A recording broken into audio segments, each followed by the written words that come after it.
What's up everybody, it's Manga Mike here, and we're back with yet another video. So for those of you who don't know me, my name's Mike, I'm a manga creator, I'm an amateur manga creator, I should say that, and I'm trying to go pro.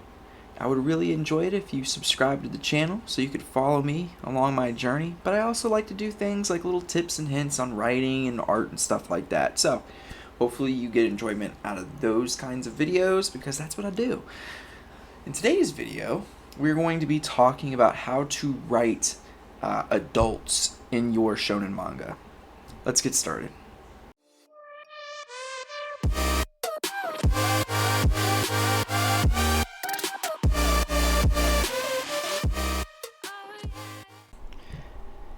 Hey everyone, so I realized after I kind of recorded that my first point is a little long, and it's more so about the backstory of the audience that you are trying to look towards in shonen manga. So I'm going to put this timestamp up ahead, and if you want to go to point number 2 where I start talking more about adults, please go ahead and skip there. Alright, thanks. Alright everyone, so this first point that I'm going to talk about here is there's one thing that all shonen manga have in common, right? And that is their audience. Their audience, because of the title within it, shonen manga, it's meant for teenagers, and in particular, teenage boys. So some of these more popular anime and manga like Dragon Ball, Naruto, Demon Slayer, Bleach, Full Metal Alchemist, and JoJo's Bizarre Adventures, you'll see that typically the protagonist is a teenager, right?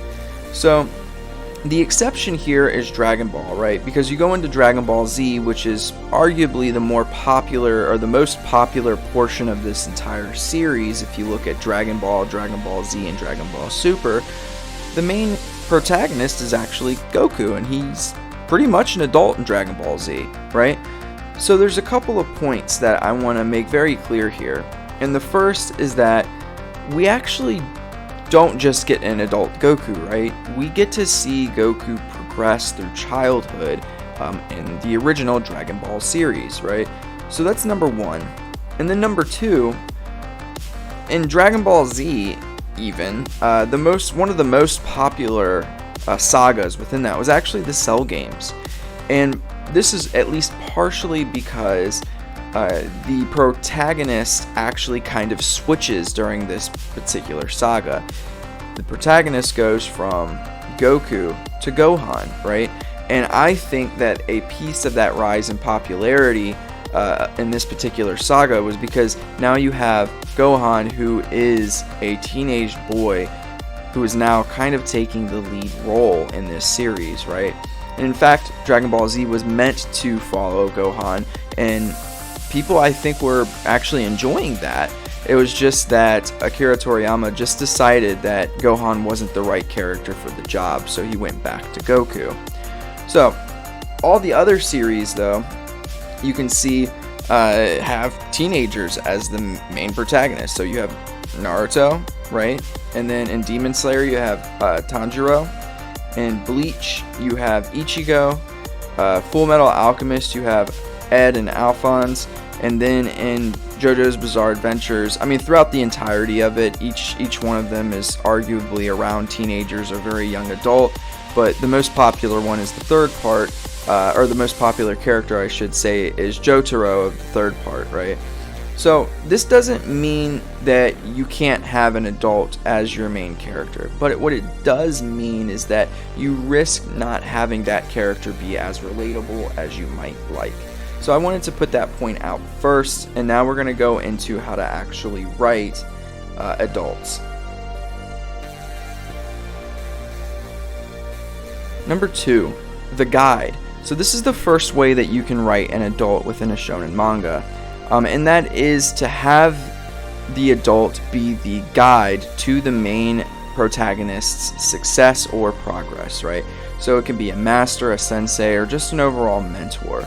So let's take Naruto for example. We first get Kakashi as a potential guide for him, right? and while I'm not 100% sure what Kakashi's age was, he was definitely older than Naruto, and maybe seemingly, to me at least, a young adult, right? And then his guide transitions to Jiraiya, right? And then we can go even to Demon Slayer, right? Tanjiro has, I'm about to butcher this name, so please forgive me, Sakonji, sorry, who teaches him the water style techniques, right? And Bleach, so Bleach is a little different. Initially, Ichigo has just Rukia, who is, and I'm doing air quotes, you can't see me, old, but in reality, Urahara is the person that guides him in his most vulnerable state, right? And that would be the adult for him. And Ed and Alphonse, they have their teacher, Izumi. In JoJo's Part 3, Jotaro has his grandfather, Joseph. All the adults here, though, as the common trend, are just there to help the main character, push to their limits and surpass the evil that lies ahead. Another example that is just too good not to mention is in Yu Yu Hakusho for Yusuke, right? His relationship with Genkai is so well done. She helps to guide him past this seemingly insurmountable task of defeating the grotesquely powerful Toguro, right? She meets him where, meaning Yusuke, she meets him even though he's really brusque, he has this really bad attitude, and she not only meets him there, but she accepts him as a pupil and entrusts everything in him to succeed where she failed, and that is to make sure Toguro doesn't keep on with his evil ways. The next point that I wanted to talk about is the real positive of doing this kind of form of this guidance with the adults as a storytelling method is that it provides growing teens with the reminder that adults can be in a safe space or a safe space for them, right? If chosen correctly. The underlying message here is that adults do not have to be the main voice in your own story, but they can be a piece of the story, a piece of the voice in your journey to adulthood. And I really like that, right? It's very developmentally appropriate for teens, and it still gives this really nice, beautiful message. Even if other adults in their lives might not be super duper supportive, there might be some that are willing to guide them in a correct way.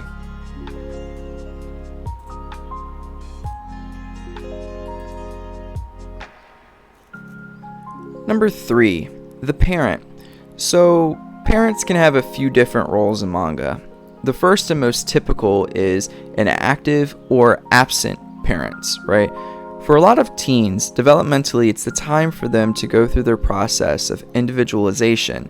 This is a process in which they are starting to become a little less reliant on their parents or parent and are trying to kind of figure out who they want to be. So the way for you as a writer to allow for that space within the imaginative world of manga is you just totally remove the caretaker from the picture, right? Their absence removes the obstacle of being told they can't go out into the world and become a superhero. So that's the one way, to deal with parents in manga, and it's actually one of the more popular ways that people deal with this, right? The next point about parents is the next way you can include them is to have them be supportive. A great example of this is actually in My Hero Academia. Deku's mother is seen as his number one fan and an advocate for him, right?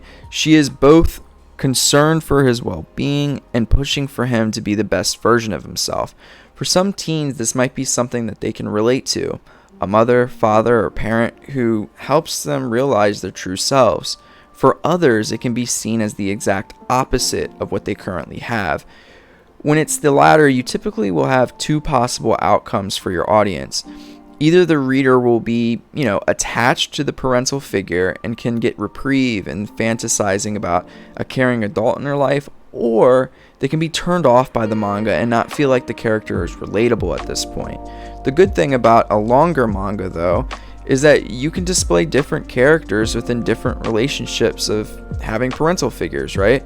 So this would allow your reader to attach themselves to another character. So finally, the obstacle or the catalyst. So you can have the character's parent be an antagonistic force within the manga. So let's take Promised Neverland, for example.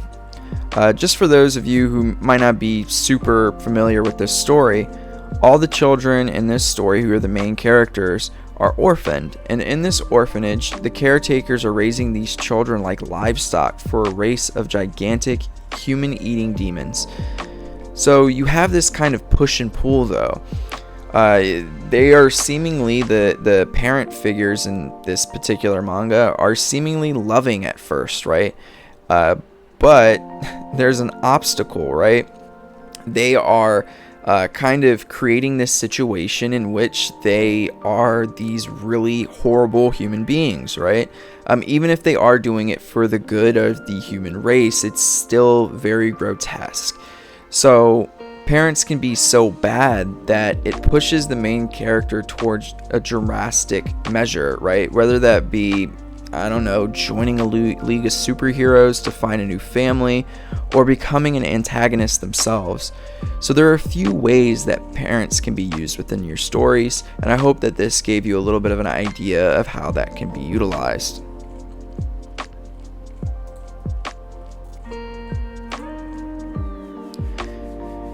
Going off that last point is my final point actually, which is having an adult being a main antagonist.